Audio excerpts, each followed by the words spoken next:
Assalamualaikum warahmatullahi wabarakatuh. Selamat berjumpa dalam perkuliahan Sosiologi Pedesaan bersama saya, Septri Widiono. Pada kesempatan kali ini kita akan membahas suatu topik yang saya berikan judul Keluarga dan Kekerabatan pada Masyarakat Berkebudayaan Agraris. Topik ini akan kita bagi menjadi 3 subtopik atau bahan kajian. Yang pertama, kelembagaan perkawinan, yang kedua, kelembagaan keluarga, dan ketiga, peranan keluarga pada masyarakat agraris. Pada akhirnya nanti secara umum mahasiswa diharapkan dapat memahami apa itu kelembagaan perkawinan dan keluarga serta peranannya pada masyarakat yang berkebudayaan agraris di dalam konteks bahwa sumber daya keluarga ini dipandang sebagai sesuatu yang penting untuk menghasilkan produksi bagi sistem nafkah keluarga pada masyarakat yang berkebudayaan agraris. Baik, langsung saja kita masuk yang pertama. Perkawinan di dalam sosiologi merupakan suatu kelembagaan atau peranata sosial. Dan sebagaimana sudah Anda ketahui bahwa kelembagaan merupakan himpunan nilai-nilai dan norma yang dijadikan sebagai pedoman untuk bertingkah laku pada suatu masyarakat. Sedangkan tingkah laku ataupun tindakan itu sendiri pada sebuah masyarakat senantiasa diorientasikan untuk memenuhi kebutuhan bersama. Suatu kebutuhan yang dipandang penting agar terjadi keberlanjutan kehidupan mereka secara bersama-sama. Baik, di dalam sosiologi, suatu kelembagaan di dalam hal ini adalah kelembagaan perkawinan. Ada 3 aspek penting yang perlu dijelaskan di sini. Yang pertama, perkawinan merupakan peranata yang sangat penting untuk mengorganisasi dan menjalankan kegiatan perkawinan dan reproduksi.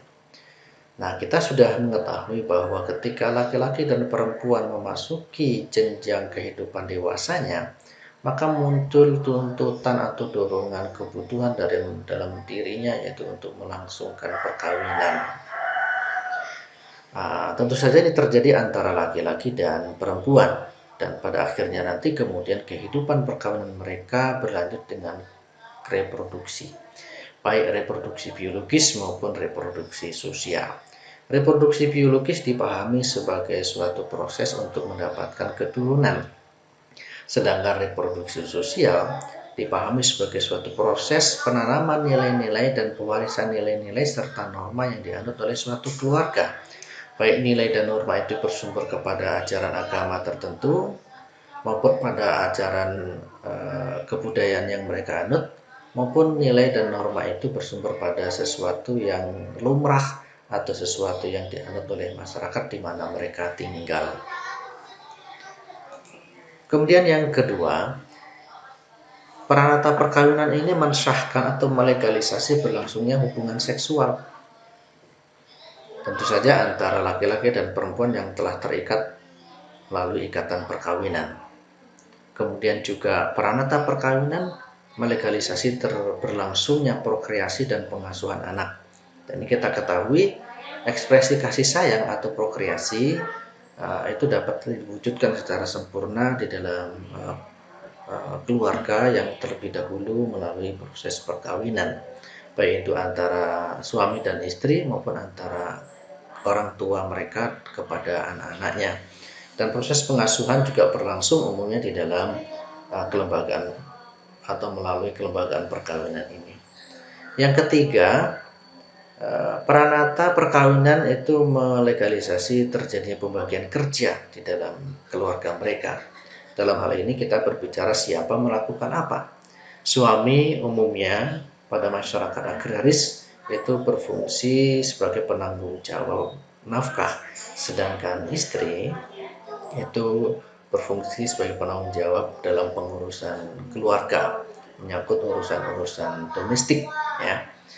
Sedangkan anak-anak itu menjalankan fungsi melaksanakan pendidikan, mendapatkan pendidikan dan pengasuhan sesuai dengan bagaimana suatu keluarga itu melaksanakan pengasuhan dan pendidikannya. Dan yang terakhir, peranata perkawinan ini juga mensahkan atau melegalisasi proses pengalihan ahli atau waris. Dan ini tentu saja pada setiap masyarakat menganut pola yang berbeda-beda tentang bagaimana harta yang dimiliki oleh keluarga, oleh orang tua itu diwariskan kepada anak-anaknya. Yang ketiga, perkawinan itu mengatur jaringan ikatan sosial yang nanti akan terbentuk antar individu berdasarkan ikatan konjugalitas dan ikatan konsanguinalitas. Melalui perkawinan akan terbentuk nanti ikatan perkawinan. Yang pertama sekali ikatan perkawinan, yaitu hubungan suami dan istri. Kemudian akan terbentuk ikatan di dalam keluarganya, yaitu hubungan antara orang tua dan anaknya, serta hubungan dengan keluarga luasnya atau dengan keturunannya. Baik secara nanti kita bicara di sini adalah suatu jaringan ikatan yang secara vertikal, menyangkut kekerabatan maupun secara horizontal, dan ini akan kita bahas nanti pada slide berikutnya. Nah, ada banyak kelembagaan di tengah-tengah masyarakat ini, diantaranya adalah kelembagaan perkawinan, di mana kelembagaan perkawinan ini merupakan suatu kelembagaan atau peranata sosial yang bersifat dasar, artinya primer ya, di mana kemudian perkawinan ini diharapkan dapat mengatur pola hubungan antara laki-laki dan perempuan yang sudah dewasa. Nah, ada beberapa hal yang penting dijelaskan menyangkut kelembagaan perkawinan ini sebagaimana umum ada di tengah-tengah masyarakat kita. Yang pertama, satu perkawinan adalah satu tahapan atau siklus hidup terpenting, di mana setiap orang pada umumnya menginginkan dapat memasuki jenjang perkawinan ini. Pada mulanya, tumbuh kembang seseorang individu itu mulai dari setelah kelahirannya dia akan memasuki tahap kehidupan balita ya, di mana situ terjadi proses pengasuhan anak dan pendidikan di dalam keluarganya, kemudian memasuki jenjang kanak-kanak ya, pendidikan sudah diperluas di luar lingkup keluarganya, umumnya di kelembagaan sekolah, dan kemudian anak ini akan memasuki jenjang remajanya, di mana anak remaja ini juga masih melaksanakan fungsi pendidikan, dan pada jenjang selanjutnya remaja akan tumbuh memasuki jenjang kehidupan dewasanya.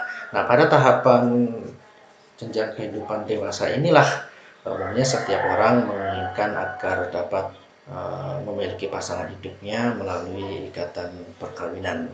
Jadi kelembagaan perkawinan merupakan suatu tahapan yang sangat penting dan satu siklus hidup yang sangat diinginkan oleh setiap individu di tengah-tengah masyarakat. Yang kedua, melalui kelembagaan perkawinan atau melalui ikatan perkawinan ini masyarakat melegalkan terjadinya hubungan seks, yang umumnya hubungan seks di luar ikatan perkawinan itu dipandang tidak sah, bahkan para pelakunya akan mendapatkan sanksi yang tegas oleh masyarakat. Yang ketiga, di dalam ikatan perkawinan terdapat hak dan kewajiban. Pertama, ini menyangkut hak dan kewajiban yang dimiliki oleh suami dan istrinya atau dengan pasangan hidupnya. Selanjutnya yang keempat, kelembagaan perkawinan merupakan satu ikatan di mana seorang laki-laki itu memiliki teman hidup dari kalangan perempuan.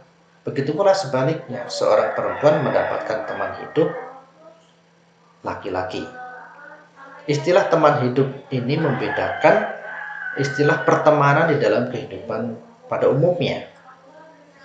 Dimana kalau teman pada umumnya adalah suatu ikatan persahabatan. Nah, sedangkan teman hidup ini mencerminkan hubungan laki-laki dan perempuan dewasa yang diikat oleh tali perkawinan yang disahkan oleh ajaran agama ataupun oleh kebudayaan tertentu. Di mana kemudian dalam kehidupan yang diikat oleh ikatan perkawinan terdapat suatu hubungan yang bersifat sangat intim atau hubungan yang bersifat sangat dekat antara seorang laki-laki dan perempuan. Umumnya pada mereka yang sudah memasuki jenjang perkawinan, itu hal-hal yang bersifat privasi, hal-hal yang bersifat sangat pribadi itu sudah sangat terbuka di antara pasangan hidup mereka. Selanjutnya yang kelima, perkawinan juga mencerminkan bahwa seseorang itu memiliki kebutuhan akan harta. Kita akan melihat ya bagaimana proses seorang laki-laki ingin mendapatkan pasangan hidupnya dari kalangan perempuan. Begitu pula sebaliknya. Dan juga suatu kelembagaan yang berisi norma-norma tentang bagaimana seorang berpasangan hidup tadi itu saling mencukupi ya, terutama untuk nafkah mereka, nafkah hidup mereka. Kemudian yang keenam, perkawinan juga dipandang sebagai suatu gengsi atau ini biasanya dikaitkan dengan prestise tertentu atau kedudukan sosial tertentu di tengah masyarakat. Seorang laki-laki ingin mendapatkan pasangannya perempuan, dilihat dulu juga latar belakangnya, berasal dari lapisan sosial yang mana.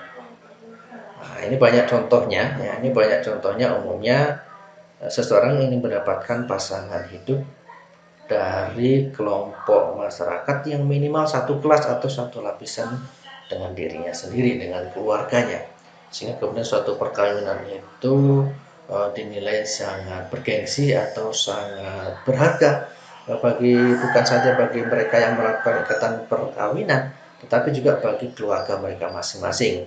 Dan ini biasanya ditandai dengan suatu upacara atau suatu perayaan yang kita sebut dengan pesta perkawinan. Dan sekali lagi ditegaskan di sini bahwa perkawinan juga mencerminkan kelas sosial tertentu dari orang atau keluarga yang memperlangsungkan ikatan perkawinan. Dan yang terakhir, berbicara perkawinan juga bukan hanya ikatan antara laki-laki dan perempuan yang mengadakan ikatan perkawinan, tetapi lebih daripada itu juga bagaimana suatu keluarga mendapatkan saudaranya dari keluarga yang lain. Jadi perkawinan itu bukan hanya menyatukan laki-laki dan perempuan, tetapi juga menyatukan keluarga laki-laki dan keluarga perempuan, sehingga tentang siapa mereka itu menjadi satu pertimbangan yang penting bagi seseorang sebelum melakukan perkawinan. Harapannya bahwa masing-masing keluarga dapat memelihara hubungan baik. Ini terlebih lagi bagi mereka antara laki-laki dan perempuan agar tetap dapat menyatukan diri mereka atau memperlangsungkan ikatan perkawinan mereka. Karena tidak jarang kemudian ikatan perkawinan ini akan berakhir dengan suatu perceraian. Nah, pada dasarnya perkawinan itu adalah bertujuan untuk memelihara hubungan baik di antara mereka laki-laki dan perempuan maupun di antara keluarga mereka. Nah, selanjutnya adalah bentuk-bentuk perkawinan yang umum dijumpai di masyarakat di dunia ini. Yang pertama ada bentuk perkawinan monogami, yaitu perkawinan satu pria dengan satu wanita. Yang umum pada saat ini ya. Kemudian yang kedua poligami, yaitu perkawinan satu pria dengan lebih dari satu wanita. Dan yang ketiga poliandri, adalah perkawinan satu wanita dengan lebih satu pria. Nah, di dalam ilmu sosiologi yang nomor 2 dan nomor 3 ini, yaitu poligami dan poliandri, inilah yang disebut dengan poligami. Umumnya di masyarakat kita memahami bahwa istilah poligami adalah perkawinan antara satu pria dengan lebih dari satu wanita saja. Jadi kalau ini kita berbicara konteksnya apa? Kalau dalam konteks sosiologi, istilah perkawinan satu pria dengan lebih dari satu wanita itu disebut dengan poligami ya. Nah, sebaliknya adalah poliandri. Tapi kalau kita bicara di dalam konteks kehidupan umum di masyarakat, poligami itu sendiri menunjukkan perkawinan antara satu pria dengan lebih dari satu wanita. Nah, ini masih ada ya fenomena poligami atau poligami ini dipraktekkan pada masyarakat, khususnya pada masyarakat agraris baik itu yang kemudian dilegalkan oleh negara maupun tidak dilegalkan oleh negara, masih terjadi praktek-praktek poligini atau poligami itu sendiri. Namun demikian, pada umumnya seiring perkembangan perubahan masyarakat dari tipe masyarakat berkebudayaan agraris menjadi tipe masyarakat berkebudayaan industrialis, bentuk perkawinan mengalami evolusi atau perubahan dari pola-pola yang bersifat poligini atau poligami menjadi yang lebih umum adalah yang bersifat monogami ya. Nah, berikutnya juga ketika kita membahas mengenai pranata perkawinan, pada masyarakat manapun ini dikenal juga adalah suatu pembatasan jodoh ya, di dalam perkawinan. Ada syarat-syarat ya kalau ingin melakukan suatu perkawinan. Secara umum, kalau ditinjau dari bermacam-macam syarat-syarat yang diterapkan oleh masyarakat, baik itu yang bersumber pada ajaran agama maupun kebudayaan yang mereka anut, itu pada dasarnya ada 3 aturan penting yang bersifat membatasi atau mensyarati terjadinya perkawinan. Yang pertama ada masyarakat yang menganut eksogami, yaitu aturan mengenai keharusan mengawini atau mencari pasangan dari luar kelompok keturunan. Misalnya, ya perkawinan harus beda marga. Ya, ini pada masyarakat Batak misalnya.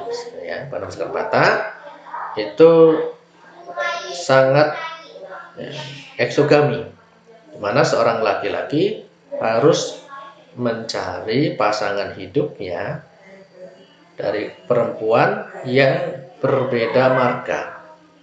Dan yang paling baik adalah marga yang sama dengan marga ibunya. Nah, ini contoh ya, eksogami. Jadi kalau mau menikahi seorang perempuan harus dicari dari kelompok yang berbeda ya, dari keturunannya. Ini umumnya eksogami memang ya, eksogami. Kalau dalam aturan Islam ini dikenal dengan istilah mahram, yaitu perempuan yang haram dinikahi. Jadi dalam ajaran Islam, aturan eksogami diterapkan dalam bentuk adanya mahram, siapa saja perempuan yang tidak boleh dinikahi. Nah, yang sebaliknya adalah disebut dengan endogami, yaitu perkawinan dengan mereka yang berasal dari kelompoknya sendiri. Ya, misalnya mencari pasangan hidup yang berasal dari satu lapisan sosial, atau mencari suku yang sama, atau mencari agama yang sama. Pada masyarakat Minangkabau misalnya, itu sangat diutamakan untuk mencari pasangan hidup yang satu suku dengan mereka, di dalam pengertian suku Minangkabau-nya itu sendiri. Dalam ajaran agama juga sangat dianjurkan untuk menikahi atau mencari pasangan hidup yang bersumber dari orang-orang yang beragama yang sama. Dan yang terakhir adalah suatu larangan yang disebut dengan perkawinan sumbang atau incest. Nah, pada ajaran agama manapun maupun kebudayaan manapun, larangan untuk melakukan perkawinan atau melanggar aturan eksogami, untuk melanggar aturan eksogami ini disertai dengan sanksi yang keras. Perkawinan yang terjadi antara orang yang masih satu mahram, satu ikatan darah, seperti itu, ini dilarang. Jadi batasan-batasan larangan ini bisa berbeda-beda antar masyarakat yang satu dengan masyarakat yang lain. Bisa juga berbeda antara kebudayaan suku tertentu dengan suku yang lain. Dan tentu saja akan berbeda antara ajaran agama yang satu dengan ajaran agama yang lain. Tetapi secara umum, ya setiap masyarakat yang menganut kebudayaan tertentu dan mendukung agama tertentu itu mengenal adanya larangan untuk melanggar peraturan eksogami. Baik, kita selanjutnya berbicara tentang setelah menikah atau setelah melakukan ikatan perkawinan itu, kita berbicara tentang pola menetap, ya. Pola menetap yaitu aturan-aturan mengenai penentuan siapa yang harus tinggal dengan siapa setelah kawin. Nah, melalui pengamatan secara menyeluruh, umumnya ada 7 tipe yang berkembang di masyarakat. Yang pertama, pola menetap yang disebut dengan patrilokalitas, yaitu pasangan nikah tinggal dalam rumah tangga ayah si suami. Ini masih banyak dipraktekkan seperti itu. Kemudian yang kedua, matrilokalitas.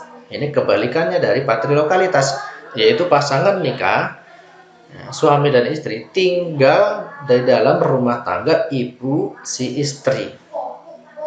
Ya. Yang ketiga, afunkolokalitas, di mana pasangan nikah tinggal dalam rumah tangga saudara laki-laki ibu si suami. Ya, saudara laki-laki ibu si suami. Ya. Kemudian yang keempat, bilokalitas, yaitu pasangan nikah bergantian tinggal. Bergantian tinggal di antara kelompok kerabat si suami dan kerabatnya si istri. Ini istilahnya bilokalitas. Yang kelima, ambilokalitas, manakala pasangan nikah dapat memilih untuk tinggal dengan kelompok kerabat si suami atau si istri. Ini kalau ada pilihan, dapat memilih. Kalau dapat memilih tinggal di kerabatnya suami atau di kerabatnya istri, ini disebut dengan ambilokalitas. Sekali lagi disebut dengan ambilokalitas. 6. Natolokalitas. Saya ulangi, natolokalitas, manakala suami dan istri tidak tinggal bersama masing-masing. Masing-masing tinggal di rumah tangga mereka masing-masing, di mana mereka dilahirkan. Ya. Setelah menikah, suami tinggal dengan keluarganya ayah dan ibunya, ya. Istri juga tinggal bersama ayah dan ibunya. Nah, ini terjadi, istilahnya disebut natolokalitas. Dan yang terakhir, ini yang umumnya terjadi dan umumnya sangat dikehendaki pada masyarakat di perkotaan, yaitu pola menetap neolokalitas. Pada tipe neolokalitas, pasangan nikah menentukan sendiri suatu tempat tinggal. Yang umumnya mereka memilih rumahnya berbeda dengan rumah kedua orang tuanya. Ya, ini disebut dengan neolokalitas. Nah, selanjutnya masih membahas mengenai perkawinan. Tadi di awal sudah kita singgung bahwa ikatan perkawinan ini atau kelembagaan perkawinan ini akan membentuk jaringan, jaringan yang disebut dengan ikatan konsanguinalitas. Salah satunya melahirkan keturunan. Ya. Nah, terdapat beberapa macam jenis sistem keturunan. Ya. Pada dasarnya ini kalau kita ingin melacak sistem keturunan itu ada dua. Ya. Yang pertama, sistem keturunan unilineal, yaitu apabila kita melacak keturunan dari satu garis saja, apakah melacak dari garis laki-laki atau dari garis perempuan. Yang kedua disebut dengan sistem keturunan kognatif, apabila kita melacak garis keturunan itu dari kedua-duanya, baik dari garis laki-laki maupun dari garis perempuan. Nah, untuk yang sistem keturunan unilineal ini ada 3 jenis lagi. Yang pertama, patrilineal, yaitu apabila keturunan ditelusuri melalui garis laki-laki. Patri itu mencerminkan laki-laki. Jadi urutan keturunannya, ya, kalau ke atas, ya, ayah, kemudian ayahnya ayah, kemudian ayahnya kakek, dan seterusnya ke atas. Yang kedua matrilineal. Ini kebalikannya matrilineal. Ya, istilah matri menunjukkan garis perempuan. Jadi matrilineal merupakan keturunan ditelusuri melalui garis perempuan, yaitu ibu, ibunya ibu, kemudian ibunya nenek, dan seterusnya ke atas. Dan yang ketiga adalah ganda, ya, sistem keturunan ganda, ya. Di mana masyarakat memberlakukan aturan-aturan patrilineal dan matrilineal secara bersama-sama. Nah, ini 3 jenis sistem keturunan apabila kita melacak secara unilineal. Selanjutnya apabila kita melacak keturunan secara kognatik, ini ada 2 macam. Yang pertama disebut dengan ambilineal, di mana keturunan atau persekutuan kelompok keturunan dibentuk dengan menelusuri hubungan melalui laki-laki atau melalui perempuan. Ini ambilineal, ya. Dan yang kedua disebut dengan bilateral, keturunan di mana kelompok sanak saudara dibentuk dengan menelusuri hubungan laki-laki dan perempuan sekaligus. Ini cara kita melacak sistem keturunan. Namun apabila kita ingin melihat apa yang dipraktekkan di masyarakat sesuai dengan suku mereka, sesuai dengan kebudayaan yang mereka anut, pada dasarnya cuma ada 3, yaitu patrilineal, matrilineal, atau ganda, atau disebut dengan bilineal. Jadi istilah ganda ini juga di dalam buku-buku yang disebut dengan bilineal.